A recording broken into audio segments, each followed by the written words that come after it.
हम भ्रमित कहाँ होते हैं मालूम है?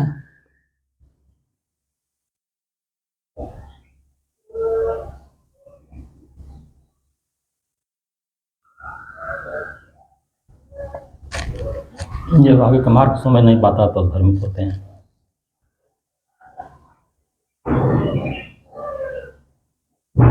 और जानकारी हो तो उसके बाद भी भ्रमित हो रहे हों।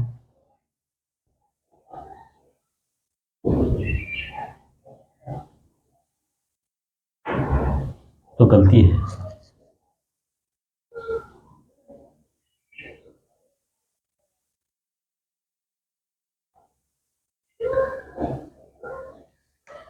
जब तीन चीजें एकदम स्पष्ट मालूम हो रही हैं, जी, शरीर,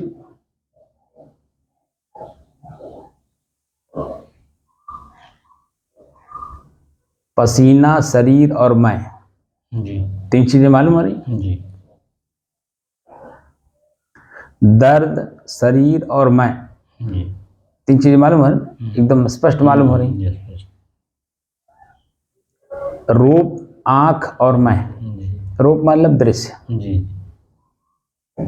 तो रूप, आंख और मैं, ये तीन चीजें एकदम स्पष्ट मालूम हो रही हैं। जी,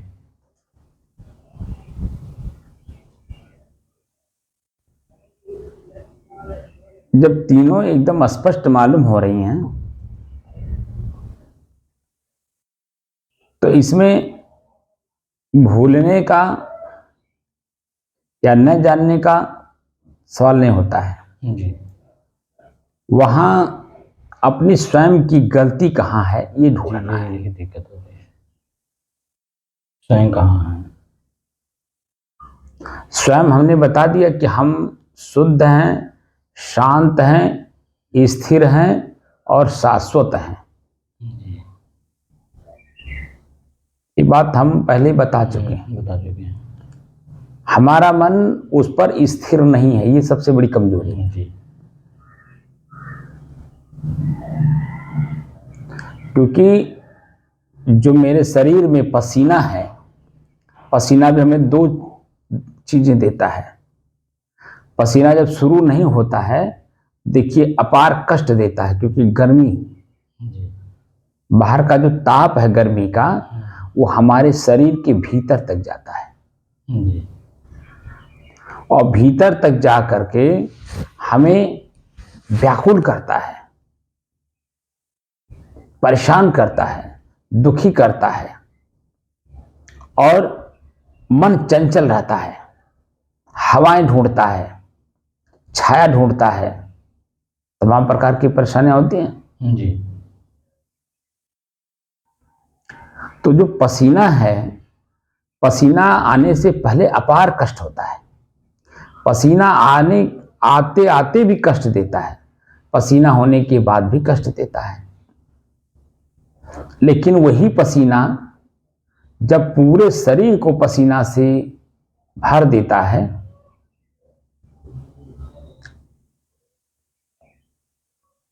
और हल्का सा जब हवा चलता है तब कैसा महसूस होता है? तो आनंद का महसूस तब तो कष्ट नहीं महसूस होता है ना। हम यही भ्रमित होते हैं। और वही हवा जब हमारे शरीर को प्रथम बार, मैंने पसीना के प्रथम बार जब हवा चलती है तो हमें सुख का अनुभव कराता है, शीतलता का अनुभव कराता है, आनंद की अनुभूति कराता है। लेकिन वही हवा, जैसे पंखा चला, मान लीजिए हम कमरे में हैं, पंखा चला, तो पंखा जब शुरुआत होता है तो हमारे शरीर को सुख, आनंद, शीतलता सब कुछ देता है। लेकिन यही हवा जब तेजी के साथ चलने लगता है, 5 मिनट बाद यही हवा हमारे शरीर को दोबारा क्या देता है? कष्ट देता है। क्यों? क्योंकि पसीना सूख गया। जी। अब पसीना के कारण जो हमारे शरीर में नमी थी निकल गई। वो नमी सूख गई। जैसे खेत में जब नमी रहता है तो देखिए कहीं कुछ आपको और कुछ नहीं दिखाई देगा, लेकिन जब नमी सूख जाती है तो वही खेत टुकड़े टुकड़े में आप देखेंगे फटा हुआ दिखाई देगा। जी। क्या बोलते हैं उसको? दर्रा। हाँ, दर्रा फटना। तर्रा। ठीक वही स्थिति हमारे शरीर में भी होती है। जो खेत में हो रही है दर्रा फटने की, वही हमारे शरीर में भी होती है। इस वजह से आप देखिएगा कि जब पसीना सूख जाता है, ठीक है, दर्रा पड़ जाता है तो खुजली होने लगती है। जी। कभी इसका अनुभव किए हैं कि नहीं? जी, खजूरी हो जाती है, खजवाती है। पसीना सूख जाता तो खजवाती है। साफ साफ मालूम होता है ना। जी। अब देखिए 3 चीजें हैं, पसीना, शरीर और मैं। जी। मैं हूं शुद्ध, शांत, स्थिर और शाश्वत। जी। अब पसीना, शरीर दोनों है परिवर्तन, जी। दोनों में परिवर्तन है। जी।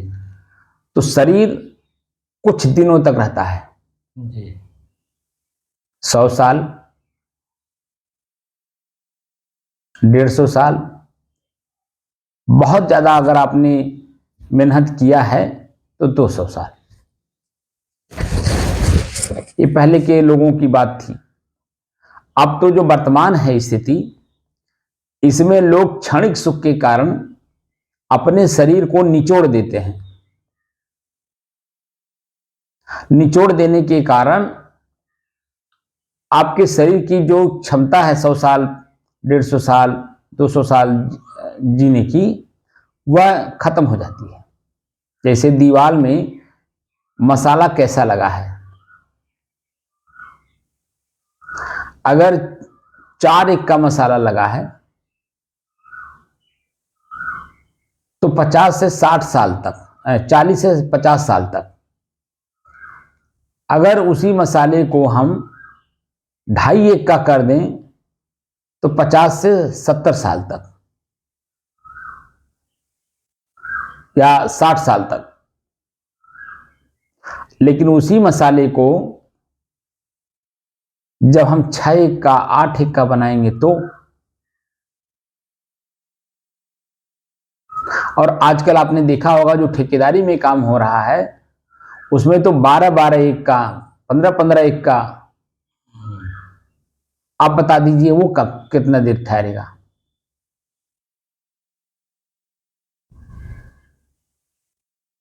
तो हम जो काम कर रहे हैं ये 12 एक का, 15 एक का मसाला लगा रहे हैं, तो हमारा दीवार कितना देर ठहरेगा? दीवार माने शरीर।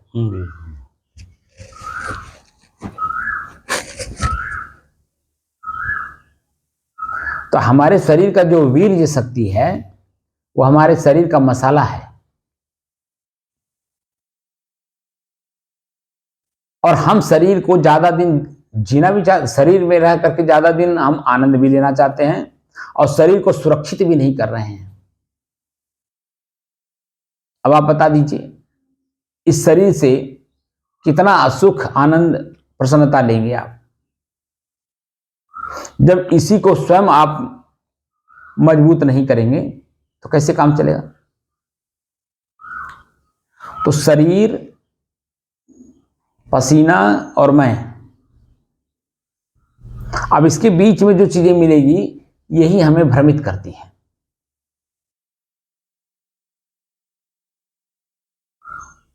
क्योंकि हम अपने स्वयं के स्थिर होने का स्पष्ट अभी ज्ञान नहीं प्राप्त कर पाए हैं कि मैं स्थिर हूं, शुद्ध हूं, शांत हूं, स्थिर हूं और शाश्वत हूं।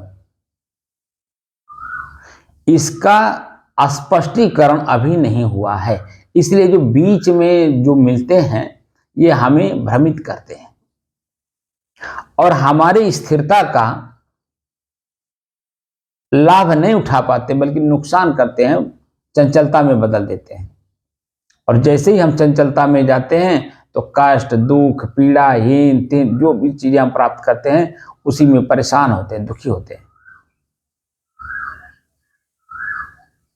और उसी से मुक्त होने का हम साधन ढूंढते हैं। और साधन ढूंढने के लिए जहां हम जाते हैं, जिसके पास जाते हैं, जैसे मैं हूं वैसे मेरे से भी वो ज्यादा नीचे है, क्योंकि मैं तो कभी कुछ अपने दुख को समझा भी कि दुख है क्या, और दुख से निवारण के लिए मैं किसी के पास जा रहा हूं, और जिसके पास जा रहा हूं उसको तो दुख का अनुभव हुआ ही नहीं। तो जिसको दुख का अनुभव ना हो तो दुख के निवारण का ज्ञान कहां से उसके पास होगा? जी नहीं होगा, अब आप बताइए। नहीं होगा। अब आप समझ जाइए कि आप कहां कहां भटक रहे हैं। जी अब इसकी व्याख्या मुझे करने की जरूरत नहीं है।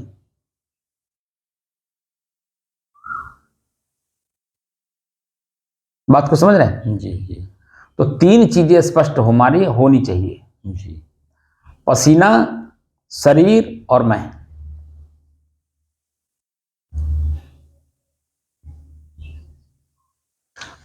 अब ये तीन चीजें जब स्पष्ट होंगी तब आगे क्या होगा?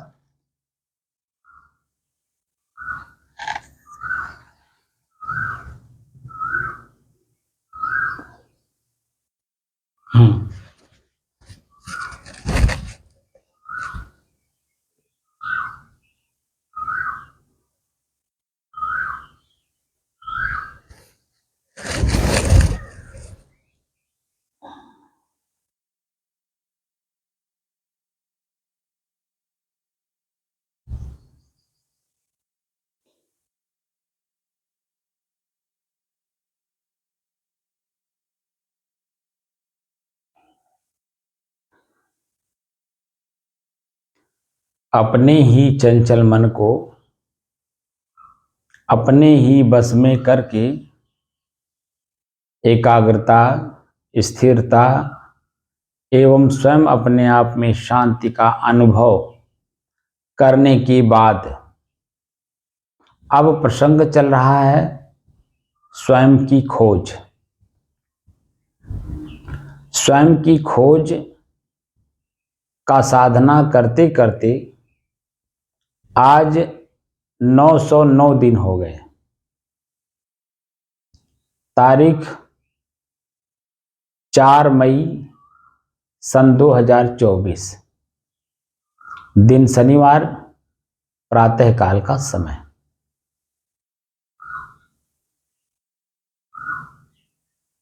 तो जो तीन चीजें स्पष्ट अब दिखने लगी है, इसको और परिपक्व करिए। पसीना, शरीर और मैं, रूप, आंख और मैं, दर्द, शरीर और मैं, सुख, अब यहां एक चीज और जोड़ रहा हूं, सुख, शरीर और मैं, आनंद, शरीर और मैं, दुख, शरीर और मैं, दुख या पीड़ा, शरीर और मैं। जी जब ये तीन चीजें पूरा पर्याप्त मात्रा में हम जानकारी प्राप्त कर लेंगे तो क्या होगा? हमने प्रश्न किया ना, आगे क्या होगा?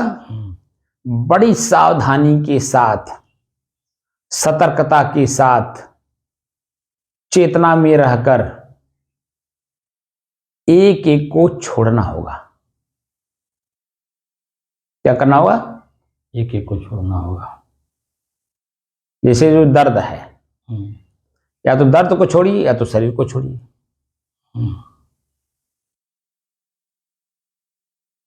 तो हमें पहले क्या छोड़ना होगा?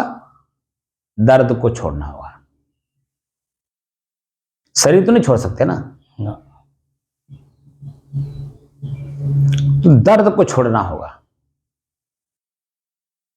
तो दर्द को छोड़ेंगे कैसे? यहीं पर बड़ी सावधानी के साथ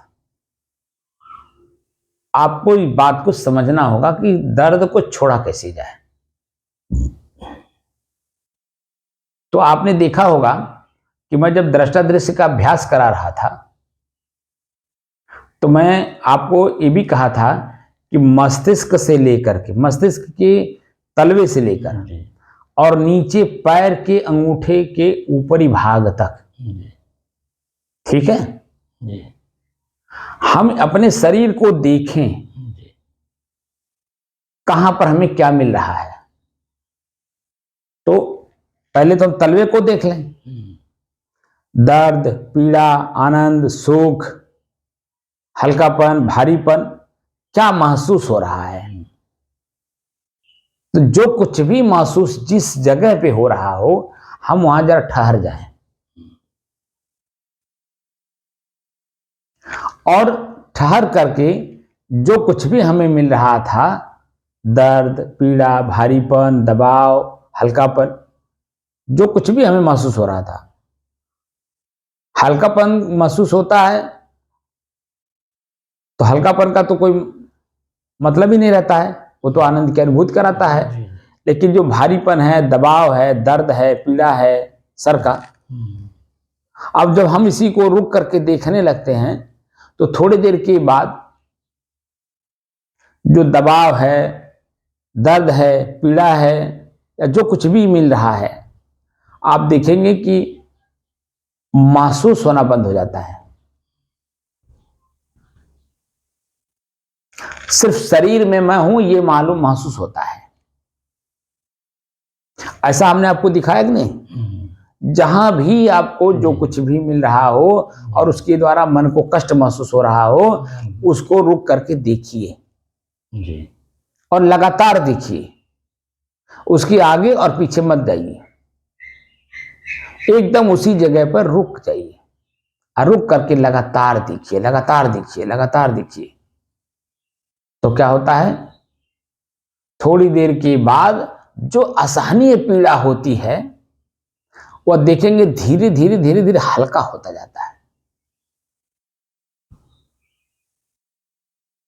और एक समय ऐसा आता है कि वो दर्द है, पीड़ा है, लेकिन आपको महसूस नहीं होने देगा और एक छोटी सी जगह पे चूंटी काटने जैसा आपको महसूस होगा।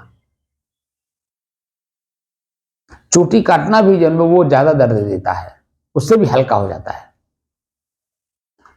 और महसूस कराता है कि एक जगह सिर्फ सुई के नोक के बराबर हमें महसूस करा रहा है और उसी का उपचार जब हम कर देते हैं तो थोड़ी देर के बाद वो भी ठीक हो जाता है। उपचार में जो एलोपैथ का दवा है वो दर्द निवारक गोली, तो दर्द निवारक गोली में क्या करते हैं, मांसपेशियों में शून्यता पैदा कर देते हैं। अब मांसपेशियों में जब शून्यता पैदा हो जाती है तो आपको लगता है कि जन्म में दर्द खत्म हो गया। दर्द नहीं खत्म हुआ जी क्योंकि जिस कारण से दर्द हो रहा है उसका निवारण नहीं हुआ, इसलिए वो अस्थायी नहीं हुआ। आयुर्वेद में क्या है कि दर्द हो रहा है तो किस कारण से हो रहा है, तो कारण का निवारण करने के लिए दवा दिया जाता है। तो वो जो दर्द है महसूस हो रहा है उसका निवारण अस्थायी होता है। और जो मांसपेशियों में हम शून्यता पैदा करते हैं एलोपैथ से, वो शून्यता वहां नहीं रहती है, तो इसलिए वो दूसरी रोग भी वहां नहीं पैदा करता है। इसलिए आयुर्वेद में आप देखेंगे अगर दवा खाने के बाद दर्द नहीं ठीक हुआ तो नुकसान भी नहीं करता है। अगर फायदा नहीं किया तो नुकसान भी नहीं करता है।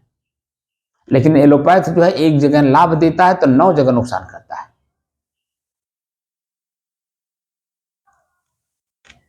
मूल कहने का मतलब है कि वो जो मांसपेशियां हैं वो मांसपेशियों में शून्यता अस्थायित्व प्रदान नहीं करते हैं, स्वयं के सहनशीलता से अस्थायित्व प्रदान करते हैं। हमारी स्वयं की सहनशीलता, बात को समझ रहे हैं? जी क्या समझ रहे हैं? स्वयं की सहनशीलता से हम सहेंगे तो मतलब आनंद देगा। तो वो दवा खाएं या ना खाएं, जी जी दवा हम उतावले में खाते हैं। जी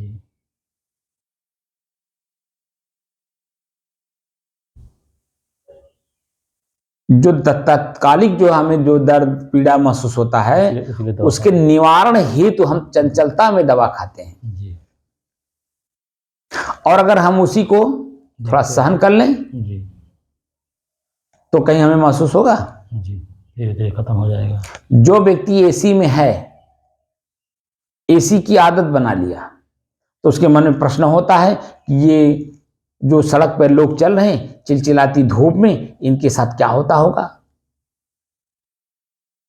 उनके साथ तो जो होता है वो तो सही हो रहा है, क्योंकि वो प्रकृति में चल रहे हैं, वो सहनशील हैं, अपना काम करेंगे। लेकिन आप जो एसी का आदत धर रहे लगाए हो, अपने बारे में कभी सोचे कि मैं एसी में रहते रहते मेरे साथ क्या होगा।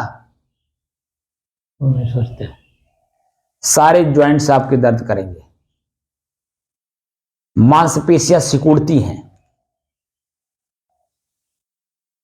रोग पैदा करती हैं। क्या इस बात का एहसास है?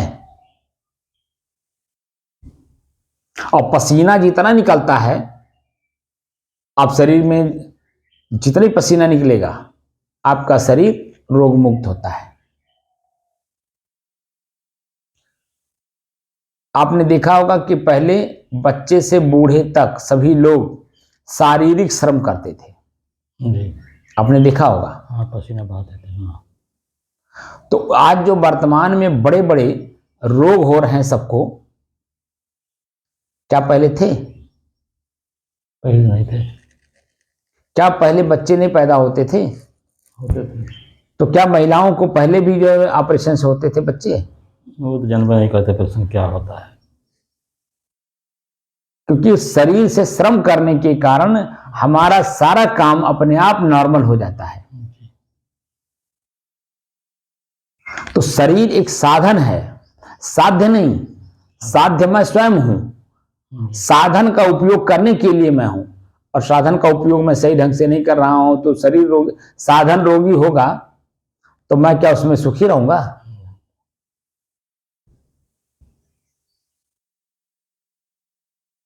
तो मेरे अंदर में पीड़ा आ जाएगी, शरीर का पीड़ा मेरे अंदर में पीड़ा आ जाएगी, क्योंकि हमने साधन को साधन नहीं साध्य मान के काम कर रहा हूं। और हर जगह लिखा हुआ है, हमारे धार्मिक ग्रंथों में हर जगह लिखा हुआ है। क्या लिखा हुआ है? साधन धाम मोक्ष कर द्वारा। मोक्ष का द्वार है ये मानव शरीर। और हम इसी को क्या मान लिए हैं? अस्थाई मान लिए कि ही मैं हूं, जो कि शरीर मेरा है, न कि मैं। अब मेरा का मतलब मेरे से अलग, तो मेरे से अलग है तो किसका है?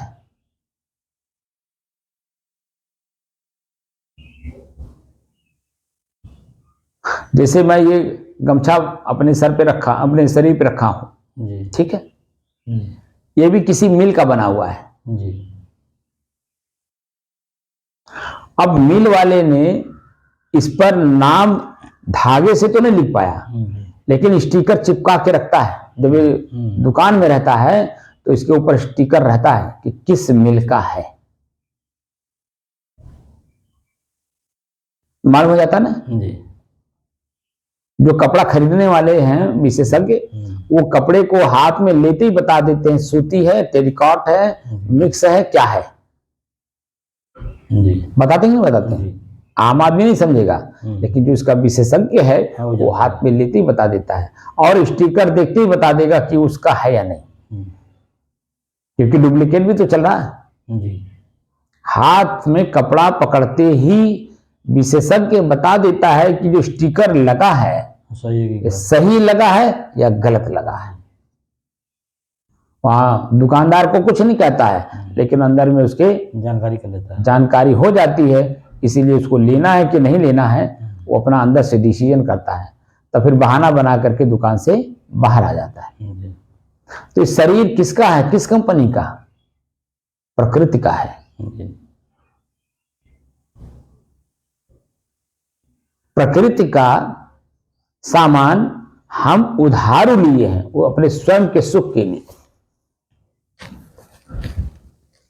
तो कैसे लौटाना नहीं पड़ेगा? उधार तो लौटाना ही पड़ेगा। तो जिस भाव से आप लिए हो उसी भाव में जब लौटाओगे तो दोनों के संबंध हमेशा चलते रहेंगे। लेकिन जब उसी में मिलावट करके आप करोगे, तो कमोबेश करके वापस करोगे, तो क्या होगा? तो कहेगा हमारा नहीं, तो भाई कम बेसी है, बताएगा। तो देने वाला फिर दोबारा देगा? न देगा। देगा भी तो कष्ट से देगा, पीड़ा से देगा जी। और उसके मन में कुछ न कुछ बात रहेगी, इसीलिए वो भी कमोबेश कर देगा। खराब करके दिए थे पिछली बार, कहीं देंगे। ऐसे ही हमारे शरीर में 5 लोग हैं। आंख अग्नि है, कान वायु है, नाक पृथ्वी है, जीभ कौन है? जल है, और हमारा जो लिंग है वो पृथ्वी।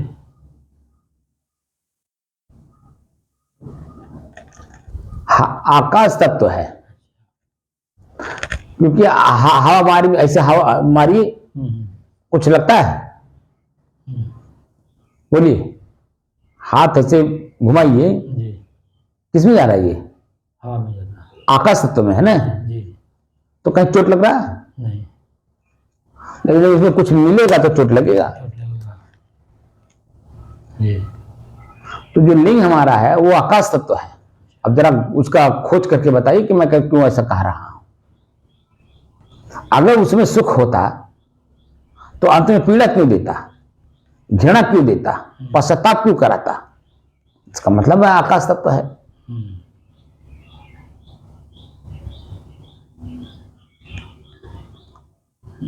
भाई उसी सुख को आप प्राप्त करने के लिए पूरा जीवन अपना समर्पित कर दिए हो। अगर उसमें सुख होता तो पहली बार में मिलने जाता? बोलिए, बार बार आपको उसको भोगने की क्या जरूरत है? इसका मतलब है उसमें है नहीं, वह हिरण की तरह आपको जो है दूर दिखा रहा है कि वहां पानी है। ऐसे आपको दिखा रहा, आपकी नहीं सुख मिला तो आपकी मिलेगा। पिछली बार नहीं मिला तो आपकी तो मिल ही जाएगा। और उसी वेग में, उसी आवेश में उस कार्य को करता है, लेकिन फिर लास्ट में वही मिलता है उसको। जो हकीकत है वो मिलता है, दिखाई देता है, लेकिन हकीकत मस्तिष्क पकड़ नहीं पाता।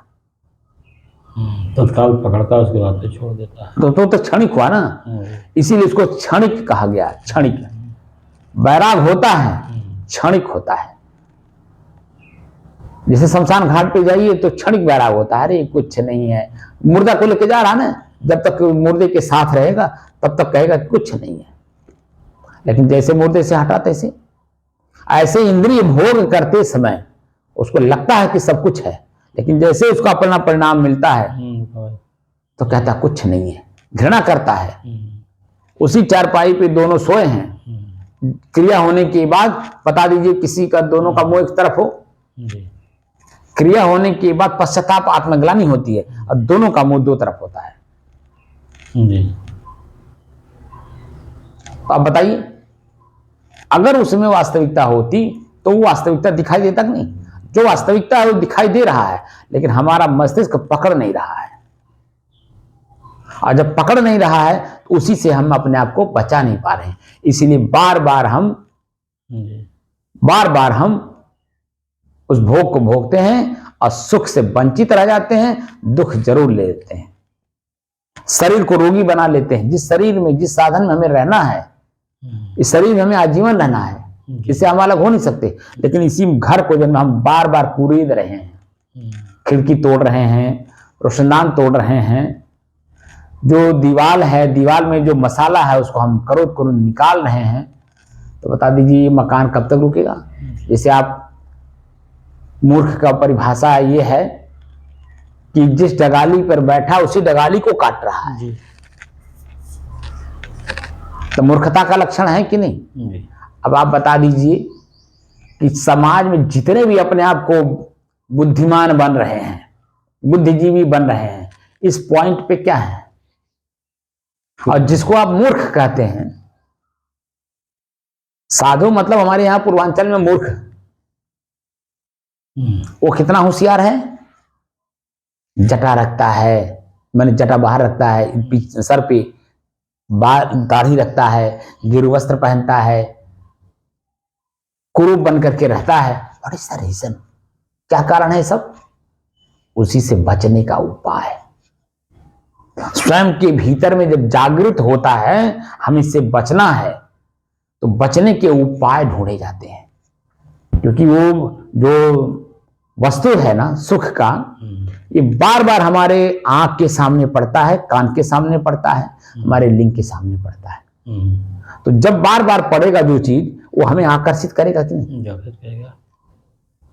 तो आकर्षण खत्म करने के लिए जब हम दाढ़ी रखते हैं, तो देखने वाला आपको देख करके वो कहेगा यार इसके साथ कैसे संबंध बना है, बाल इसके बड़े बड़े हैं, नहाया नहीं है, पसीना आ रहा है, बदबू आ रहा है, वो क्या सब चीज है, ताकि हमारे अंदर में भी अगर मान लो इच्छा हो तो उसके अंदर में इच्छा ना हो। आपने वेद व्यास जी का कई कहानी सुना पढ़ा होगा कि एक ऋषि थे, जंगल में रहते थे, और जंगल में रहते हुए वो अपना भजन कर रहे थे। एक समय ऐसा आया कि बहुत भयंकर बारिश हो रही थी, रात का समय था। उसी समय में कोई महिला आ गई, भीगते हुए, रोते हुए, कांपते हुए ऋषि उसके उस आश्रम में आई। ऋषि उस समय अकेले थे। तो जब वो बाहर से उनके कुटिया में प्रवेश की तो भीगी हुई, तो शरीर जो भीगा हुआ, कपड़ा भीगा हुआ है, तो बदन पूरा दिखाई देता है, चिपका रहता है, कपड़ा चुभ जाता है। तो वो जो नजर में उनके पड़ गया, फिर भी अपने आप को संभालने के बाद वो जब वहां आती है तो वो बेटी की तरह उनके साथ व्यवहार करते हैं। बेटी की तरह व्यवहार करने के बाद, जैसे आपने देखा होगा जो मड़ई बनती है, तो एक ओसारा होता है, एक कमरा होता है। तो कमरे के अंदर में सोते थे, बाहर जानवर कभी दिन में बैठते थे। अब जो लड़की आई है उसको कमरे में कर दिए और अपने ओसारे में सो गए। बरामदा, ओसारा मतलब बरामदा, जो आज की भाषा है मकान वाला, वो बरामदा। तो लड़की को मकान में सुला दिए, मतलब अंदर भीतर, और अपने ओसारे में सो गए। लेकिन जैसे ही लड़की सो गई और ये अपने बिस्तर पर पड़े, अब वो जो दृश्य आंख ने देखा था वो जागृत हो गया। स्वप्न में तत्काल साक्षात। अच्छा, उस बेटी को और लड़की को कह भी दिए थे कि बेटी अगर मैं खुद भी तुमको आवाज लगाऊं तो दरवाजा खोलना नहीं सुबह तक। ये बात वो बोल करके उसको सुलाए। अब जब वो दृश्य जो आंख से देखे थे उसके प्रवेश होते समय शरीर बदन को, अब जैसे एकांत अपने अकेले हुए, अब अन्य चीजें भूल गए। वो जो दृश्य तत्काल था, उस दृश्य को याद कर करके अब उनके अंदर में वो वासना जागृत हो गई। जब वासना जागृत हो गई तो अब एक के अलावा कुछ दिखाई नहीं दे रहा। पेटी है या एक जीव है, वह भी दुखी होगी, वह भी पीड़ित होगी। अब वहां कुछ नहीं दिखाई दे रहा, बस भोग दिखाई दे रहा है। अब उसको बुलाने लगे, दरवाजा पीटने लगे। उसको तो कहा गया था कि तुम खोलना नहीं, उसने खोली नहीं। अंत में उसी भयंकर बारिश में ऊपर चढ़ गए। ऊपर किस पे? छप्पर पर। छप्पर को फाड़ करके नीचे आ गए। और जैसे नीचे आए तैसे वो जो स्त्री थी, वो कौन थी? उनके गुरु साक्षात जो है। और जैसे ही सामने पड़े तैसे उनके अंदर में वो चेतना जागृत हुई कि मैं क्या कर रहा था। शर्म की चेतना हो गई। क्योंकि अब वो स्त्री नहीं रह गई, तो जो परीक्षा लेने आए थे वो सामने पड़ गए। तो साक्षात जब परीक्षा में वो फेल हुए तब क्या हुआ? जैसा कि फेल होता दुख दुख। इसीलिए आप बड़ी बारीकी के साथ संतों को इस बात का ख्याल रखना चाहिए कि मैं कौन हूं। जी। अन्य लोगों की तो मैं बात नहीं कर सकता, लेकिन मैं संत हूं तो मैं अपनी संत परंपरा को जागृत करने के लिए जो वर्तमान में संत हैं उनको मैं इस बात का ध्यान दिलाना चाहता हूं कि इस बात का ध्यान रखें कि आंख से देखा हुआ दृश्य कब आपको प्रभावित कर देगा मालूम नहीं। जी। कान का सुना हुआ शब्द कब प्रभावित कर देगा मालूम नहीं। इसीलिए हमारे जो पूर्व के ऋषियों का जो परंपरा है, सिस्टम है, नियम है, उसको पालन करिए। दूर रहिए समाज से। जी। समाज से जितना ही दूर आप रहेंगे, एकांत में रहेंगे, उतना आराम से रहेंगे, उतना ही आप जो है अपने वासना को कंट्रोल करने में, अपने बस में करने में आप कामयाब होंगे। जी। और जितना ही आप समाज में जाओगे जी। तो पहले से तो आप समाज में हो ही, आपको उसके बारे में कुछ पता ही नहीं है, वो आपको प्रभावित तो पहले से किया हुआ है, वो और प्रभावित कर देगा। जो वर्तमान समय में दिखाई दे रहा है मैं उसके बारे में बोल रहा हूं। नहीं, सच है। इसलिए शरीर को मत देखिए, शरीर के भीतर शरीर को चलाने वाले ड्राइवर को देखिए। तो 3 चीजें हैं ना, पसीना, शरीर और मैं, दर्द, शरीर और मैं। अब आंख का रूप प्रभावित कहां करता है, मैंने ऋषि का जिक्र किया। तो ये आपको भी प्रभावित करता है, हमको भी प्रभावित करता है। ऐसा नहीं कि किसी को नहीं करता है, सबको करता है, क्योंकि ये अग्नि है। जी। अग्नि जब स्वयं जलती है दूसरे को भी जलाने की कोशिश करती है। अगर आप स्वयं ना बचें तो वो जला के खाक कर देंगे। वो दृश्य है, शरीर है, दूसरा है, मेरे शरीर से चिपका नहीं है, लेकिन मस्तिष्क में पहले से मन बना रखा है, मन स्वयं अपने आप में स्थिर कर रखा है कि उसमें सुख है, जो कि सुख है नहीं। वह शरीर वाला भी जो उसमें ड्राइवर है वह भी मेरे शरीर में सुख खोज रहा है, मैं उसके शरीर में खोज रहा हूं, वो मेरे शरीर में खोज रहा है। और दोनों हम अनभिज्ञ हैं, दोनों भ्रमित हैं, क्योंकि हम अपने को जानना नहीं चाहे, इसलिए हम सुख खोज रहे हैं। और सुख के सागर हम खुद हैं। मन की एकाग्रता और शांति का जो अनुभूति होती है, जब आपकी स्थिति उस लेवल पे पहुंचेगी तो आनंद जो है वो काल है। कि मैं बार बार कहता हूं ना कि संभोग की समय में जो मानसिक स्थिति बनती है वही हमारे शरीर की स्थिति, जैसे पसीना हुआ, पसीना में जब हल्का सा पंखा चलता है तो जो आनंद की अनुभूति कराता है, उस अनुभूति से इस अनुभूति में आप कंपैरिजन करेंगे तो देखेंगे दोनों एक हैं। तो दोनों एक क्यों हैं?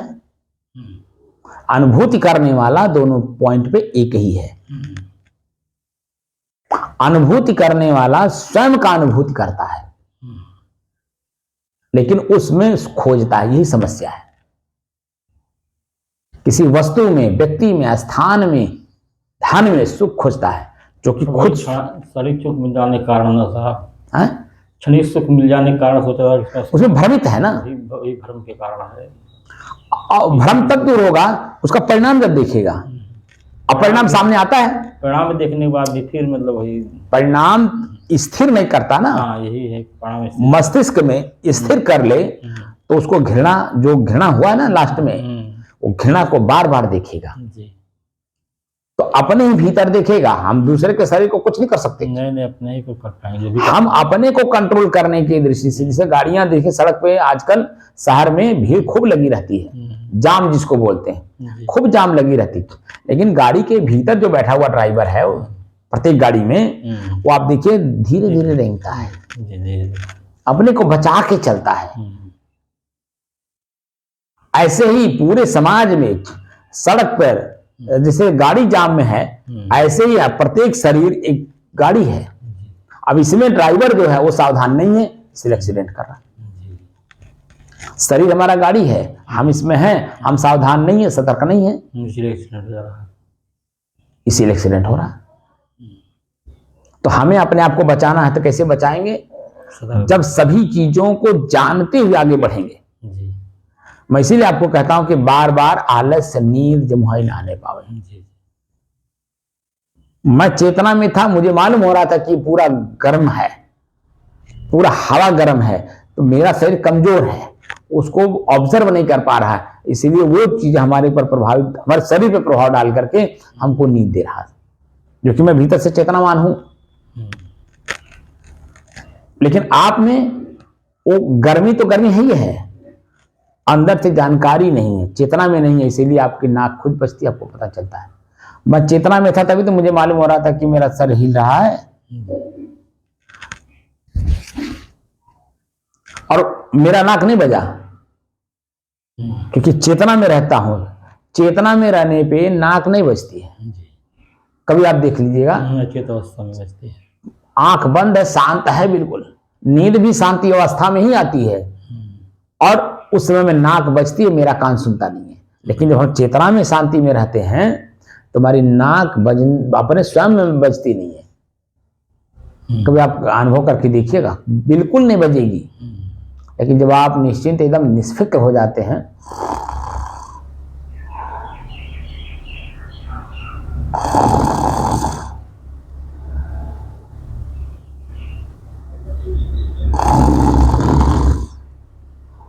ऐसे बजता है सब, बहुतों को मैंने देखा है। जी इस दिन मैं वीडियो बना करके भी आप लोगों को दिखा दूंगा, जो आदमी जो साधना नहीं भी करता है ना, उसकी भी आपको दिखा दूंगा कि कैसे जन वो अपने आप में वो निश्चित है, निष्फिक्र है, और उसकी नाक बज रही, उसका कान सुन नहीं रहा है, क्योंकि चेतना में नहीं है। यहाँ हमें निष्फिक्र निश्चिंत नहीं होने की जरूरत है, चेतना में रहने की जरूरत है। तो जो निश्चिंत निष्फिक्र हो गए ना, सुख मान करके, वही गड़बड़ा गया। इसलिए अपने आप को मुझे जानना है। कैसे जानेंगे? ये जो व्यवधान है और तीन चीजें स्पष्ट हैं। पसीना आया तो पसीना के साथ साथ कितना चीजें लाया, तो वो जो उसी में हम भ्रमित होते हैं। पसीना में ही जो चीजें और जुड़ता है वही हमें भ्रमित करता है, क्योंकि हम स्थिर नहीं है। स्थिर तो हम हैं, लेकिन हमें अपने स्थिरता का बोध नहीं है कि हम स्थिर हैं, और ये अभी क्षणिक हैं। अभी दर्द, अभी पसीना नहीं हो रहा था, तो पसीना के साथ कुछ नहीं आया, तो नॉर्मल था। और पसीना आया, पसीना के साथ साथ कुछ ले आया। अब पसीना के साथ साथ जो कुछ लाया, हल्का सा पंखा चला तो सब उड़ गए, तो सुख का अनुभव कराने लगा। और सुख का अनुभव कराते कराते मैं उसी में लीन हो गया, सुख का अनुभव करने लगा। और जो सुख का अनुभव कर लिए ना, यही हमारा व्यक्तिगत दोष है। अनुभव करना सुख का, जो उसका हम अनुभव कर लिए, इसमें सुख है। जैसे सेब में हमने एक दिमाग में बैठा लिया कि उसका स्वाद कैसा होता है। अगर वो स्वाद हमें नहीं मिला तो हम उस स्वाद में व्याकुल रहेंगे। भोजन में अगर हम स्वाद ले लिए और वो स्वाद नहीं मिला रोज, तो हम बहुत में परेशान रहेंगे। हमारी परेशानी दूसरे के ऊपर परेशानी डालती है। हम स्वयं परेशान है ना भीतर से, और जब भीतर का परेशानी हम दूसरे के ऊपर भी डालते हैं। उसके 3 घंटे का भोजन बनाने के जिस तरह से भोजन बनाया, बच्चे ने बनाया है, बहू हो, पत्नी हो, बेटी हो, कोई भी हो बनाया हो, 3 घंटे की मेहनत से आपको 5 मिनट में लाकर उसकी देती है। कम से कम 3 घंटा लगता है, और उसकी परेशानी हम नहीं देखते, जो कि हम देख रहे हैं आंख से। नहा धो करके, स्वच्छ होकर के, प्रसन्न मुद्रा में आनंद भोग करके आपके लिए भोजन बना रही है। जरा सा नमक कम हो गया कि ज्यादा हो गया, अब आग बबूला आप हो गए, उसके ऊपर आप शब्द कहने शुरू कर दिए। चाहिए अपनी खुद की परेशानी दूसरे पे डालना। अगर उसी परेशानी को आप सहन कर जाइए, बोलिए ही मत, अच्छा से खा लीजिए, अपने मन को मार लीजिए, पूरा भोजन कर जाइए, क्योंकि वो बेटी भी तो भोजन करेगी। और जब वही भोजन उसकी जीभ पर जाएगा तो उसको भी अपना चेतना जागृत होगा, जो चेतना आपके अंदर में है जी। उसकी भी चेतना जागृत होगी। तब उसके अंदर में पश्चाताप होगा, अरे इतना ज्यादा नमक कैसे आज खा लिए, उसके अंदर में चेतना जागृत होगी। तो दूसरे टाइम जब भोजन बनाएगी तो नमक कम डालेगी, क्योंकि भोजन तो पहले करती नहीं। हमारे यहाँ जो भारतीय, हाँ मतलब सबसे लास्ट में, वो भी उत्तर प्रदेश में है और पश्चिमांचल में नहीं है। पश्चिमांचल में भी है, ऐसा नहीं है कि नहीं, सब जगह है कि महिलाएं पहले भोजन नहीं करती, परिवार के सभी सदस्यों को कराने की बात करती है। तो जब करेगी भोजन तभी तो उसको मालूम होगा कि आज नमक तेज है, मिर्च तेज है, क्या तेज है। और जब दूसरी बार बनाएगी तो कंट्रोल कर लेगी। कम नमक है अगर आपको महसूस हो रहा है, आप मांग लेंगे, वो आपको दे देगी। या कम डाली है आपसे पूछ लेगी, पिताजी, भैया जी, बाबूजी, नमक कैसा है, अगर जरूरत हो तो ले आए। और नहीं तो बहुत समझदार महिलाएं हैं, कम जब डाल देती हैं तो खुद कटोरी में लेके पहुंच जाती हैं, क्योंकि उनको एहसास रहता है, वो बातें उनको याद है कि नमक कम है, इसीलिए नमक की कटोरी भी साथ साथ रख देती है। अगर जरूरत है तो आप डाल लीजिए, जितनी आवश्यकता। अपने से भी नहीं डालेंगे, उसमें चम्मच रहेगा, आप निकाल के खुद डालिए। तो ये सब खोज है। जब हम स्थिर रहेंगे तभी तो खोज करेंगे। हम स्थिर है नहीं है, चंचल हैं और अपनी चंचलता दूसरे पे दिखा दे रहे हैं। तो हमें अपनी चंचलता खत्म करना, साधक का मतलब होता है अपनी चंचलता खत्म करना और अपनी स्थिरता को बरकरार रखना और उसको बढ़ाना।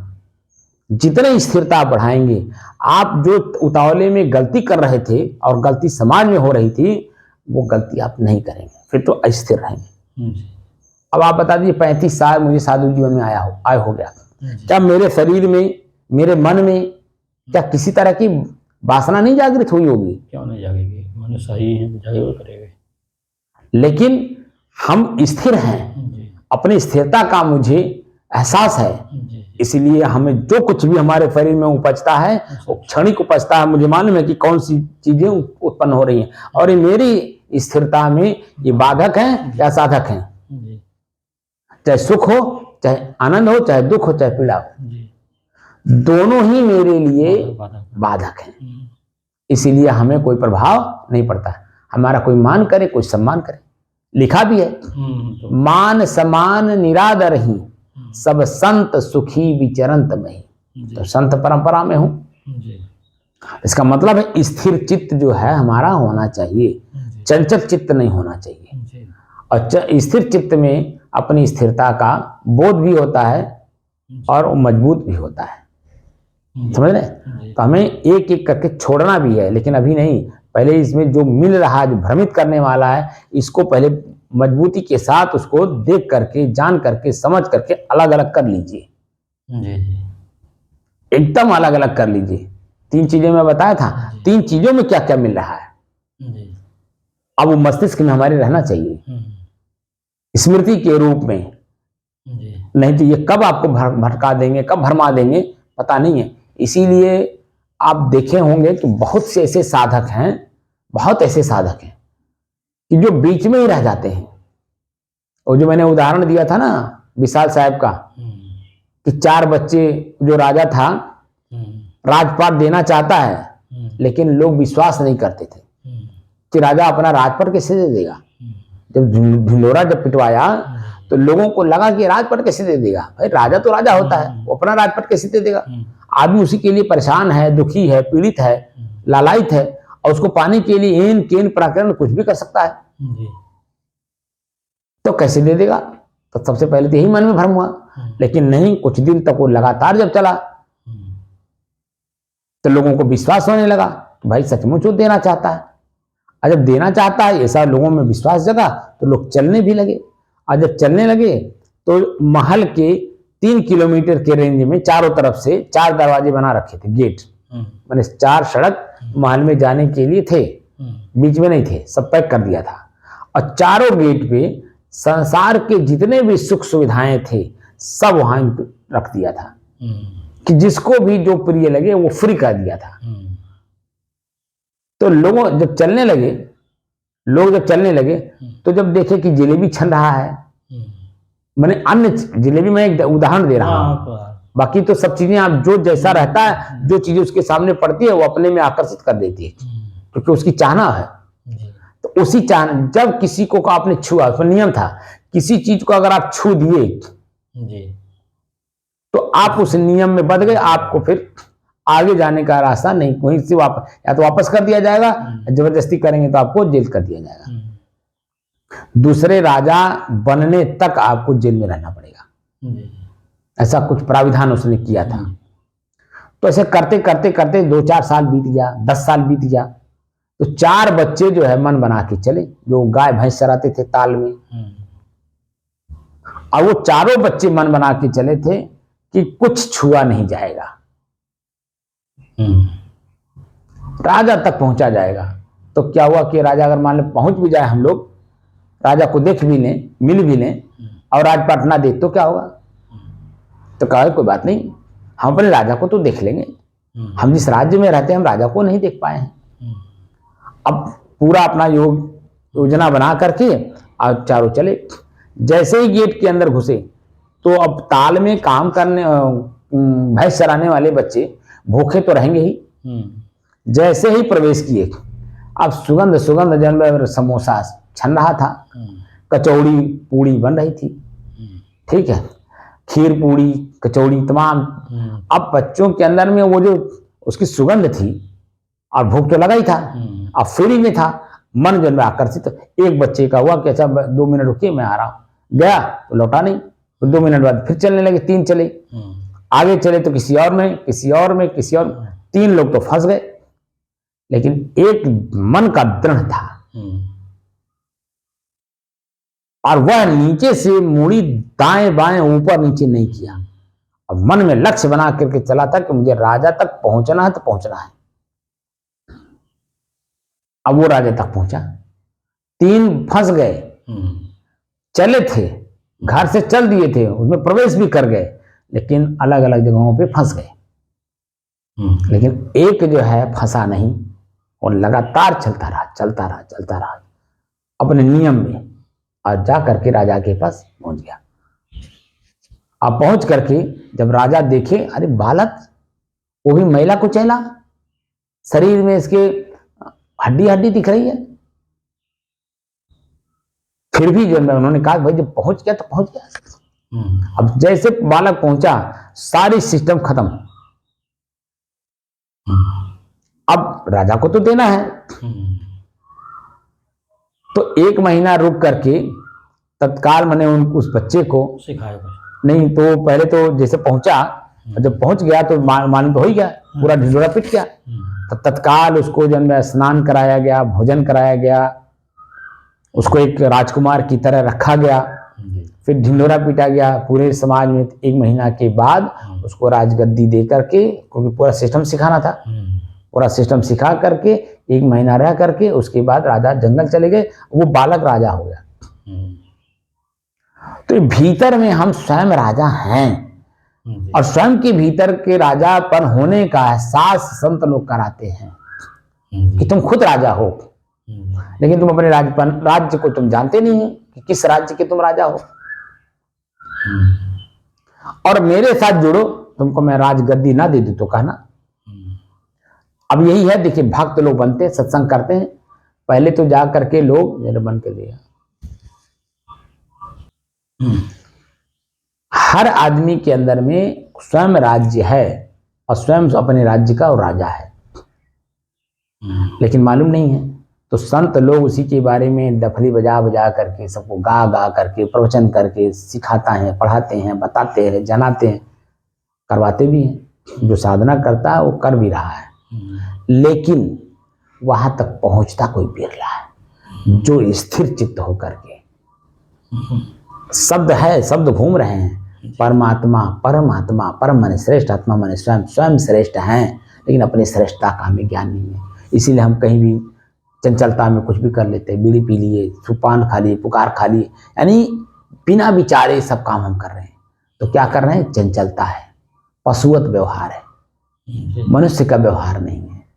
हम कुछ भी बोल दे रहे हैं, कुछ भी देख ले रहे हैं, कुछ भी सुन ले रहे हैं, कुछ भी कर दे रहे हैं, कहीं भी हम चले जा रहे हैं, कहीं भी बैठ जा रहे हैं, ये मनुष्य का काम नहीं है, ये पशु का काम है।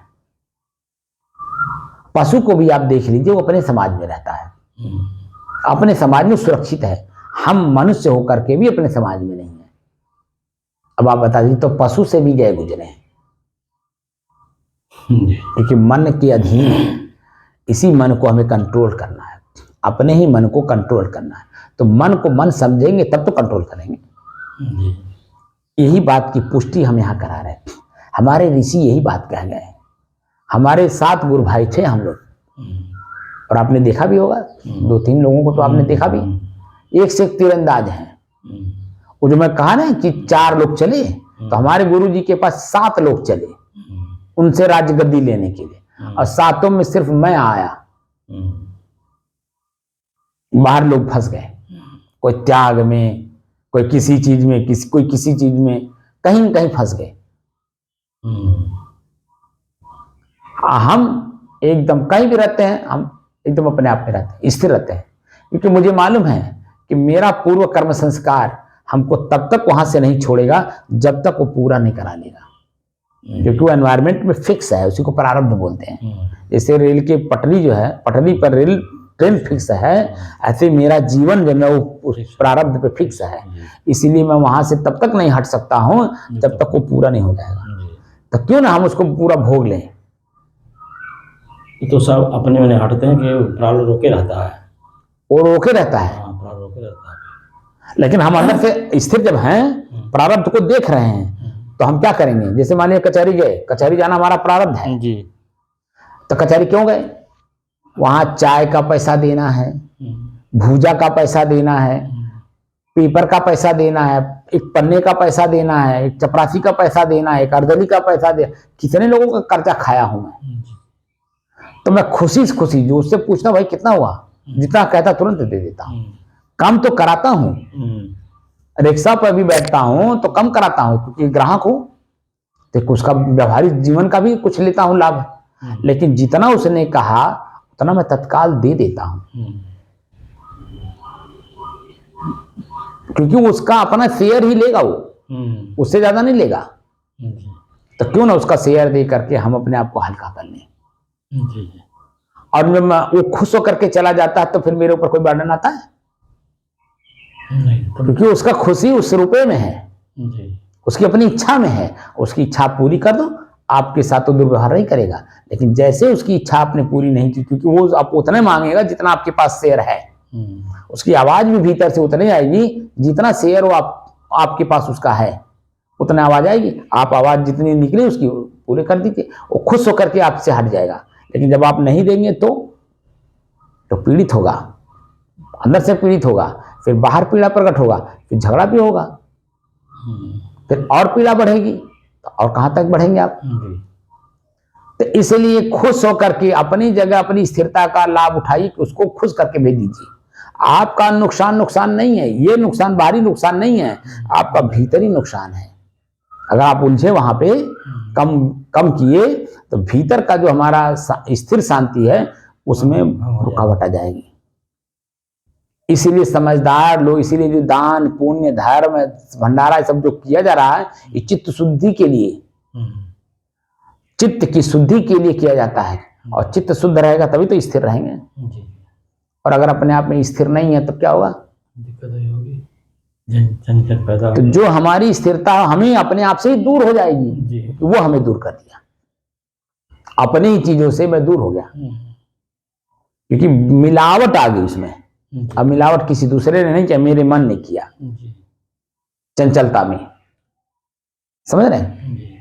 अब हम बहुत जो हमारे पास मिलते हैं, चाहे वो लेबर हो चाहे अफसर हो, अगर वो कोई नशा करता है, हमको दिखाई दे दिया, पान पुकार सुरती बीड़ी गांजा भांग दारू कुछ भी, अगर हमको दिखाई दे दिया तो मैं उससे कहता हूँ छोड़ दीजिए। तो बेचारा वो प्रश्न मेरे ऊपर कर देता है, अरे महाराज आप कहां से आप पैदा हो गए, आपके साधु लोग ही मुझे सिखाए हैं। कहते हैं तो शंकर जी का बूटी है, आप कहां से पैदा हो गए। किसको छुड़ा रहे हैं? ऐसे ऐसे प्रश्न मेरे से करते हैं लोग। करते हैं। अब आप बताइए। और सीखते लोग साधुओं से हैं, मतलब साधु मंडली में। तो साधु को तो कम से कम अपने अपनी हैसियत में रहना। मनुष्य, अभी साधु तो बनना दूर है, अभी मनुष्य नहीं हुआ। जी। साधु कैसे बन गए आप? सबसे पहले मनुष्य बनिए, समाज में रहने के तौर तरीके सीखिए, परिवार में रहने के तौर तरीके सीखिए, शरीर में रहने के तौर तरीके सीखिए। अभी तो साधु बनना है, साधु मतलब विद्यार्थी। तो हमको साधु बनना तो अपनी ही चीजों को, जो बुरा हमें समझ फील हो उसको निकालें, तभी तो हम साधु बने। साधना करना, बार बार अभ्यास करना, अपनी बुराई को निकालना, तब हम अपने आप को शुद्ध करेंगे। योगस चित्त वृत्ति निरोध है। चित्त में जो अनेकों प्रकार के वृत्ति हमने बना रखी है ना, उसकी निराई करनी है। तो निराई एक बैग जानकारी से नहीं होता, जानकारी होने के बाद स्थिर होकर के उसको निकालना। जैसे मान लीजिए हमारे पास चाय की आदत थी और अपनी चाय हमें छोड़ने में मुझे 1 साल लग गया। मुझे समझ में आया ना वो चाय हमारे लिए बुराई है, और उस चाय को छोड़ने में 1 साल लग गया, क्योंकि वो घर कर गया था ना, मांसपेशियों में घर कर गया था। उसको छोड़ने में जब मैं स्थिर हुआ, मन बना लिया कि नहीं छोड़ना ही है, तो हमने उसको छोड़ दिया, भले साल भर लगा। तो साल भर स्थिर रहना पड़ा, तब ना छूटा धीरे धीरे। 35 कप चाय माने रखता है एक दिन में। और मैं खुद जब देखा कि अरे मैं तो बीमार हो जाऊंगा, रोगी हो जाऊंगा, तब मैंने उसको कमर कसा और धीरे धीरे धीरे धीरे, भले साल भर लगा लेकिन निकाल दिया। तो ऐसे ही कमर कसना पड़ता है। एक मोटी मोटी बात बता, जो आजकल हर घर में एक नॉर्मली चीज हो गई, चाय ना पिलाई तो कहीं कुछ नहीं किया, सेवा ही नहीं किया, ये चीजें नहीं। हमें जो भी चीजें हमारी शांति में भंग करता हो, वो सबको त्याग कर देना है। क्योंकि मैं शुद्ध हूं, शांत हूं, शाश्वत हूं और स्थिर हूं। मेरे में कुछ है ये नहीं है, ये तो मैंने मिलावट कर ली है। मिलावट किसने की? आंख ने अलग कर लिया, कान ने अलग कर लिया, जीभ ने अलग कर लिया, लिंग ने अलग कर रखा है। ये इनके विषय है, मेरे विषय नहीं है। मेरा विषय तो शुद्ध है, शांत है, स्थिर है, शाश्वत है। बीच में हमने देख देख करके, सुन सुन करके, चक चक करके, सुन सुन करके हम जब बना रखे हैं, इन्हीं को निकालना है। धीरे धीरे निकलेगा, क्योंकि हम उसको मजबूत कर रखे हैं। अब वो हमारे ऊपर हावी है, हम उस पर हावी नहीं है। इसलिए 3 चीजों को देखिए, उसके साथ साथ और भी चीजों को देखिए कि क्या उसमें जुड़ रहा है, सुख के रूप में, दुख के रूप में। 3 चीज, शरीर, पसीना शरीर में, दर्द शरीर में, रूप आंख और मैं। तो उसके साथ साथ और क्या क्या इसमें जुड़ रहा है, दिख रहा है, अपने आप बताता है। और उसी में हम भ्रमित हो जाते हैं, उसी को हमारा मन सच मान लेता है ना, सच मान करके जो है हमें कार्य करा देता है। पीछे वाली वीडियो भी सुना करिए, जो मैं बार बार बोला हूँ, हाँ वो सुना करिए। तो अब जो हम बोल रहे हैं, पीछे वाली वीडियो सुन सुन करके अब कंफर्म होगा। पहले नहीं आपको अच्छा लगता रहा होगा कि क्या बोल रहे हैं, समझ में नहीं आया, लेकिन अब उसको सुनेंगे तो अब समझ में आ जाएगी। पीछे की वीडियो शुरू से शुरू करिएगा, जो 900 दिन पहले हमने शुरू किया था वहां से शुरू करिएगा। अपने श्वास को देखिए, ये करिए, वो तमाम तरह की बातें बोला हूँ, सब बोल चुका हूं मैं। अब खाली हमें प्रैक्टिकल करके उसमें स्थिर होना है। मैं इसीलिए किसी की सुना नहीं, क्योंकि जब तक हम पूरा बात बोलेंगे नहीं, आगे चल करके बात समझ में नहीं आएगी। अब जो मैं बता रहा हूँ, इस जगह पे बैठने के बाद वो बातें आपको पिछली मालूम हो रही है, बात समझ नहीं। इसलिए पिछली वाली वीडियो भी सुना करिए, और सुनने से वर्तमान की स्थिति से जब कंपेयर करेंगे तब आपको मालूम होगा। क्योंकि समाज में हमने बहुत कुछ गंदगी अच्छा बुरा भर रखा है, कबाड़। समाज में ऐसा कहावत है, जगह जगह देखिए सब दुकान खुली हुई है, जहां आप जाएंगे दुकान आपको मिलेगा। तो भाई उसका तो काम है अपना सौदा बेचना, तो लाभ कमाना, उसी बीच में हमको चलना है। हाँ तो चलना है, लेकिन अपने चलेंगे तब तो देखेंगे ही, और इस बार ना चलेंगे तो नहीं देखेंगे। तो मूल चीज है कि ना चलना है। तो जो अपने आप तक जाना चाहेगा ना, जी उसको तो बचना पड़ेगा। जी। और जिसको अपने आप तक नहीं जाना है, हाँ, जैसे आपने बताया कि मतलब कुछ किसी तरफ ना ताके, मतलब अपना तरफ जाए, तो भी आएगा। भाई देखिए, एक मैंने क्या कहा जी साहब। कि एक राज्य में क्या 4 ही बच्चे रहे होंगे? नहीं नहीं, सही है। पूरा तो राज्य- शुरुआती दौर में तो सभी लोग चले। पूरा राज्य रहा उनका, हम लोग सभी आप अपने ही आप इसी हाल में देखिए, शुरू में पूरा हाल भरा हुआ था, 30 आदमी थे, जी जो कि यहाँ बैठने की जगह नहीं है, जी। लेकिन फिर भी एडजस्ट करके बैठे थे 67 की। आज बता दीजिए, वर्तमान में 909 दिन के बाद बता दीजिए कितने लोग हैं। मैं तो अपनी जगह पर स्थिर हूँ, जी लेकिन आपकी जगह पे सिर्फ आप हैं अकेले, जी सारे भीड़ छटी हुई है, जी और चाहते सभी लोग हैं। जी। स्वरूप स्थिति, आत्म स्थिति, सुख, आनंद, मोक्ष सभी लोग चाहते हैं।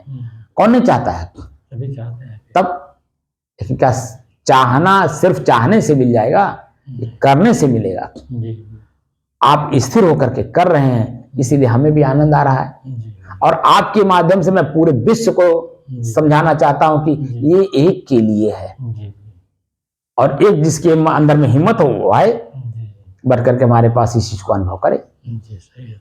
सहज में, सरल में हम आपको इसे बता रहे हैं। जी हर काम करते हुए भी हमें काम कर इसमें चलना है, जी क्योंकि भोजन लेना ही है, कान से सुनना ही है, आंख से देखना ही है, पैर से चलना ही है, हाथ से कुछ करना ही है, क्योंकि भूख लगेगा, प्यास लगेगा, नींद लगेगा, ठंडी गर्मी लगेगा, बरसात लगेगा। तो शरीर को जो आम जनता कर रही है, इन आम जनता की तरह रह करके हमें अपने आप में जाना है। तो शरीर और मैं, तो शरीर की चीजें भी शरीर के साथ ही जुड़ा हुआ है। तो शरीर में हमारा हाथ सलामत है, पैर सलामत है, आंख सलामत है, सब कुछ सलामत है। हम अपना काम स्वयं कर सकते हैं। जी इसीलिए सदगुरु कबीर कहते हैं, जौलों कर डोले पग उचाले तौलों आसन कीजे। जो बैठ करके हम फालतू सोचते रहते हैं, कितना मर मर के बनाए, लोगों से पैसे लाए, कहाँ से लाए, कैसे कैसे लाए, इसको बनाए, आने वाली पीढ़ी पता नहीं इसको सुरक्षित रखेगी कि नहीं। ये वहां पर साधुओं की बात बता रहा हूँ। ये साधु लोग भी गृहस्थों जैसे ही सोचते हैं। जो आश्रम बना रहे हैं, ठंडी गर्मी बरसात भूख प्यास नहीं समझ रहे हैं, और दूर दराज प्रवचन करके कैसे करके लाला की बना रहे हैं। अंतिमों में जब बुढ़ापा आती है ना, तो यही बतिया वो भी सोचते हैं जो अपने सामान्य आदमी सोचता है। तो सामान्य आदमी में और आप में क्या अंतर रह गया? तो जो वो सोच रहा है वही तुम भी सोच रहे हो, जो तुम सोच रहे हो वो सोच रहा है। तो तुम्हारा मोक्ष कहाँ हुआ? उसका मोक्ष तो होगा ही नहीं, तुम्हारा कहां से हो जाएगा? बोलिए। तो इसलिए बहुत सावधानी के साथ, बड़ी सतर्कता के साथ, चेतना में रह करके हमें और अपनी बात को ध्यान रख करके हमें चलना है। हमने बताया और अनुभव भी करा है कि हम स्वयं स्थिर हैं। हमारी स्थिरता हमारा अपना स्वरूप है, लेकिन हमारे स्वरूप में हमने बना करके मिला करके इसमें डाल दिया है। अब वही हमको दिखाई देता, अपनी चीज तो दिखाई देती है। ठीक, तो अपने को जानना है, अपने को समझना है, और अपने आप को अपने में ही स्थिर करना है, और समाहित भी करना है, बल्कि वही हो जाना है जो मैं हूं। जो मैं हूं वही हो जाना। जैसे पानी में जब मिल जाता तो कहीं भी कुछ दिखाई देता है? तब हवा हमारे मुंह से निकल रही है, हवा बाहर है, कहीं कुछ दिखाई दे रहा है, लेकिन मेरे हवा में, मेरे श्वास के हवा में अभी धुआं मिला हो तो धुआं दिखाई देगा, लेकिन हवा नहीं दिखाई देगा, क्योंकि वो मिला हुआ है। ठंडी में कभी कभी देखते हैं मुंह से, तो वो तो भाप है, हवा कहाँ है? भाप है। तो वो धुआं टाइप का लगता है। नहीं, तो वो जल तत्व है ना, तो जल दिखाई देता है, हवा कहाँ दिखाई दे रहा है? भाप निकलता तो मालूम होता है। वही भाप निकल रहा था, वो जो हवा में कुछ मिल गया वो दिखाई देता है। हवा कहाँ दिखाई देता है? आप हमारी बात समझे नहीं। हवा में कुछ मिला हुआ है वो दिखाई देता है, मिलावट चीज। खाली हवा थोड़ा दिखाई देगा, जो शुद्ध हवा वो नहीं दिखाई देता है। मैं ये कह रहा हूँ, ऐसे मैं जो स्वयं शुद्ध हूँ वो दिखाई नहीं देता हूँ। अगर दिखाई दे रहा है इसका मतलब मिलावट है। अनुभव किया जा सकता है। अनुभव भी मिलावट है। नींद में कौन अनुभव है, जरा हमें बताइए। हाँ, तो जब नहीं रहेंगे तो मतलब हम वही तो, अभी तो देखिए बहुत सारे, इसीलिए मैं कह रहा हूँ बहुत दूर हैं, लेकिन ये मजबूती के साथ आपको ले चल रहे हैं कि ताकि नीचे गिरने न पाए, इसलिए पैर मजबूत कर कर ले चल रहे हैं। अभी बहुत दूर हैं हम लोग, लेकिन नीचे ताकेंगे तो खाई है, इधर देखेंगे तो पहाड़ है, और इतनी मोटी मोटी सीढ़ी है। मोटी मोटी सीढ़ी चढ़े हैं कि नहीं चढ़े हैं पहाड़ पे? तो डर लगता है कि नहीं? अरे बहुत डर। दाहिने ताकिए तो खाई है, बाएं देखिए तो पहाड़ है, और उसी पे चढ़ना है। इच्छा बना के देवी के पास जाना है, देवता के पास पहुंचना है। साहब सीढ़ी नहीं बना है, खुद ही काट दिए हैं बस, और सब पत्थर काट दिए हैं, उसी पर पैर चढ़ चलना, सीढ़ी भी नहीं है। डर लगता है कि खसक गया तो गए। तब कितनी सावधानी के साथ चलना। हम गए थे साहब, तो हमको मतलब इतना हुआ था कि मालूम होता था कि कहीं गिर जाएंगे चले जाएंगे। तो सावधानी के साथ चढ़े होंगे कि नहीं? अरे साहब, और सावधानी के साथ नीचे उतरे होंगे। अरे अब वही मैं काम करा रहा हूँ यहाँ। लग रहा था कैसे उतरेंगे। अब वही उस बात को हमेशा ध्यान रखिए, जी, जो सन 65 में आपने देखा था, वही चीजें आज हम आपको पहाड़ चढ़ा रहे हैं। उसी को ध्यान रखिए कि कैसे पहाड़ चढ़ा रहे हैं हमें जी, कि 4-4 अंगुल काट काट करके जो सीढ़ी बनाई गई है, कैसे पैर रख करके। तो अब 4 अंगुल की जगह पे उसमें 8 अंगुल भी ज्यादा पंजा पहुंचता था, बस पूरा पैर तो पहुंचता था। समझ रहे हैं, हम भी चढ़े हैं। हमारे जिन गुरु भाई जो वहाँ पंजाब में रहते थे, जयमंगल दास जी, जिनके भंडारे में आप गए थे, वो हिमाचल में रहते हैं, सोलन में रहते थे।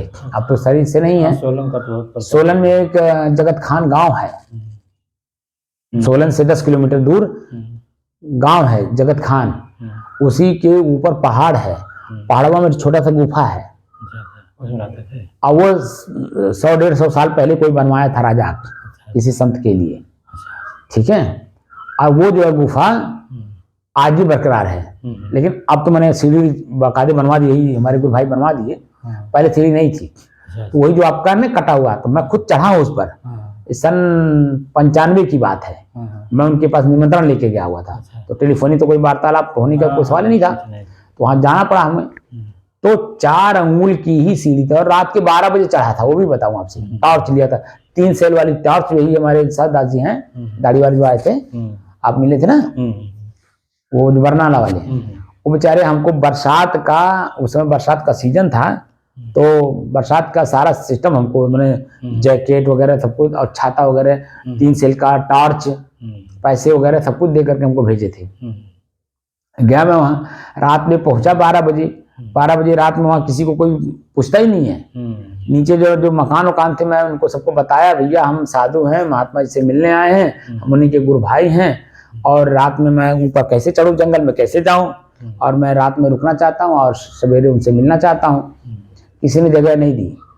जब नहीं जगह दी तो मन बनाया, मैं टॉर्च जलाया और जंगल में अपना घुस गया। नदी भी थी, नदी में ये जो अपना क्या नाम है, बिजली का खंभा जो होता नहीं, ये सीमेंट वाला, ये 2 सीमेंट का खंभा रखा हुआ था, उसी पे चलना था, और काफी दूर था। फिर भी मैं डरा नहीं, चलता हुआ चला गया, ऊपर चढ़ा। अब वही टॉर्च जला जला करके ऊपर धीरे धीरे चढ़ा, पकड़ कर गई। उधर बैग भी लिया हूँ, ठीक है, पीठ पे, और धीरे धीरे पकड़ करके चढ़ भी रहा हूँ। और चढ़ते चढ़ते जब ऊपर जाके देख रहा हूँ तो वो हैया नहीं है। टॉर्च बार करके अंदर देख रहा हूँ तो सब डग डग पानी में सब, अब बदल फट गया था, तो जो छत था ना पहाड़ का, वो टूट गया था, तो सारा पानी अंदर घुस गया था। उसको वजह से वो नीचे आ गए थे, नीचे मतलब पंजाब आ गए थे। हमें पता नहीं था कि पंजाब आए हुए हैं। तो वहां पे जब देखा तो रात में फिर वापस आया, नीचे आया, मैंने 1-1.5 घंटा 2 घंटा तो लग गया ऊपर चढ़ने में, फिर नीचे उतरने में। कितनी सावधानी के साथ मैं उतरा हूँ, अब आप समझ, बरसात का मौसम है और फिसलन है, कितनी सावधानी के साथ 5-5 मिनट एक सीढ़ी लगा होगा हमको उतरने में, स्थिर करके। हाँ, और फिर उसी रात जो है फिर सड़क पकड़ करके, जो कि जंगल एरिया है, जंगली जानवर रहबे करेंगे, हिंसकी जानवर। फिर भी मैं डरा नहीं, सड़क पकड़ करके चलने लगा। तो 1-2 किलोमीटर जब आया तो एक कोई टेम्पू वाला, 3 व्हीलर वाला, वो मरीज लेके जा रहा था सोलन। तब उसको मैंने हाथ दिया तो रोका, और मैंने हमको ले आया यहाँ सोलन। तब फिर मैं वहाँ एक पुलिस बूथ पर गया, तब पुलिस बूथ पर मैंने इंस्पेक्टर को मिला, मिल करके फिर पुलिस बूथ वाला उनको इंस्पेक्टर से मिलवाया, ले गया रात में थाने पे। तो उनसे मैंने पूरी बात बताई और अपना वो भी दिखाया जो हमारे पास था संसाधन वगैरह, उनको संतुष्ट करने के लिए। बेचारे अपने पास रात में रखे, भोजन भी कराए, फिर सवेरे फिर जो है बस में पकड़ा करके हमें वापस भेजे। तो मुझे भी मालूम है वो 4 अंगुल का सीढ़ी। सन 95 की बात कर रहा हूँ, वही 90-95 मतलब कुछ ज्यादा नहीं होती। 90 में साधु बना, 95 में वही हमारे यहाँ भंडारा था, गुरु जी ने भंडारा न्योते रखे थे, तो सभी गुरु भाइयों को निमंत्रित करने के लिए मुझे भेजा गया था। तो सबके हरिद्वार भी गया, बरनाला भी गया, वहां भी गया। वही बरनाला के पास एक गांव है बड़ी टिब्बा, जहाँ पे दूसरे वाले गुरु भाई रहते थे, वहां भी गया। तो सबको उस दौरान दिन मैं उस सीढ़ी पे चढ़ा हूँ। तो वही मुझे मालूम है कि हमें अपने भीतर जो पहाड़ हमें चढ़ना अपने आप में, वो कैसे चढ़ा जाएगा, वो गुरु जी ने हमें सिखाया है, समझे ना। तो इसीलिए मैं आपको कह रहा हूँ कि अपने ही पहाड़ अपने चढ़ना है, अपने भीतर। तो पहाड़ क्या चढ़ना है, जो कमियां निकाल देना है, पहाड़ अपने आप चढ़ गए, बस सीधी बात है। भाई जो सीढ़ी है वो अपने आप में तो स्थिर ही है। अब चढ़ने वाले के ऊपर अगर सावधानी से साथ चढ़ेगा, सतर्कता के साथ, चेतना के साथ, तो निश्चित है कि पार हो जाएगा। और अगर जरा सा भी चूक किया नीचे गया, समझे ना। इसीलिए चेतनावान रह करके काम करना है। ये जो भीतर की चीज है ना, बड़ी सावधानी के साथ, बड़ी सतर्कता के साथ, इसमें बाहर का कुछ भी काम नहीं करता है।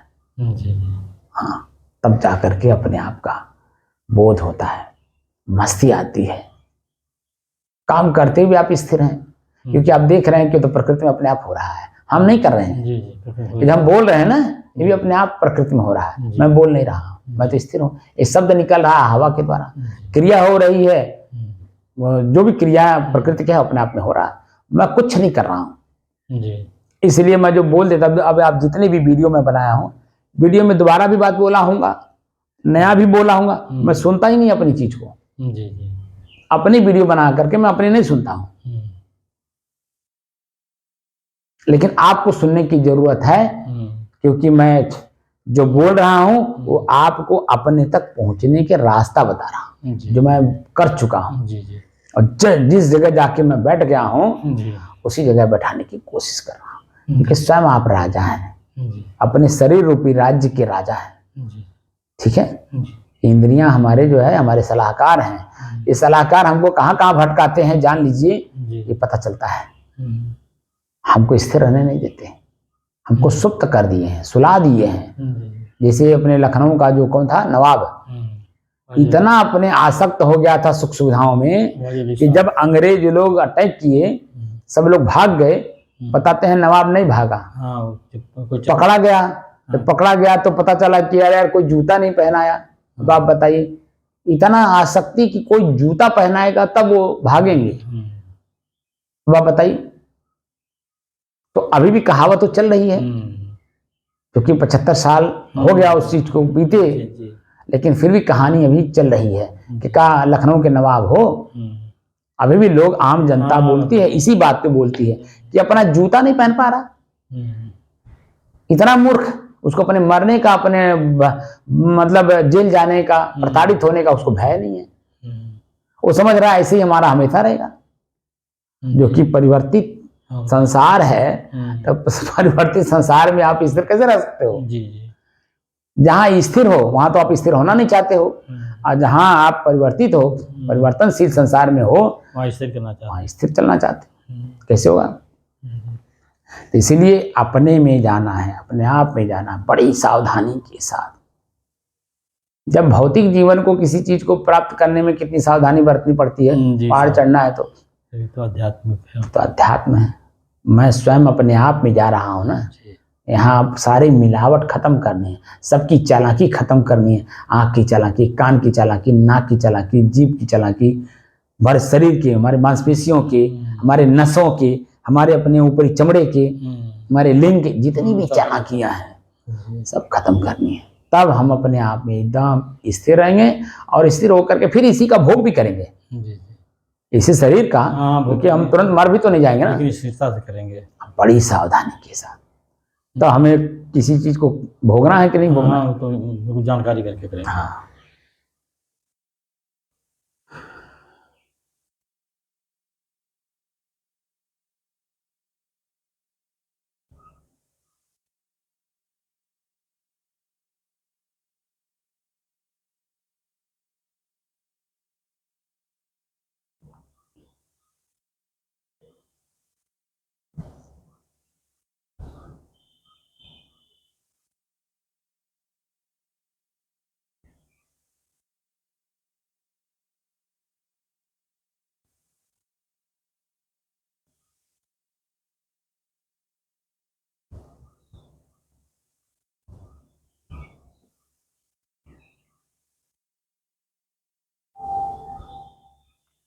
इसीलिए जो बाहर की मोटी मोटी चीज़ें हैं, भूख, प्यास, नींद, आलस, ये सब का परित्याग करना पड़ता है। जी। परित्याग का मतलब सहनशील बनना पड़ता है। त्याग तो नहीं कर सकते, लेकिन त्याग तो सहनशील बनना पड़ता है। जी जी।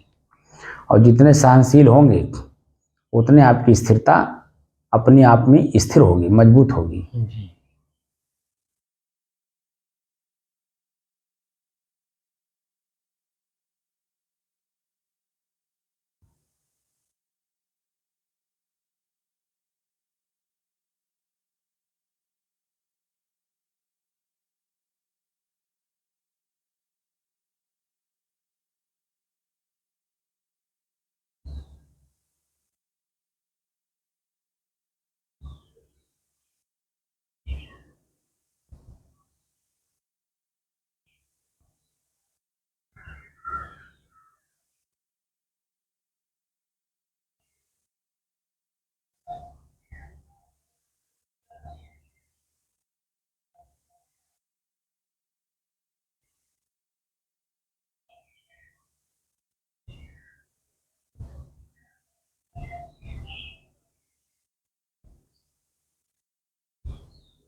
बंद कर दीजिए।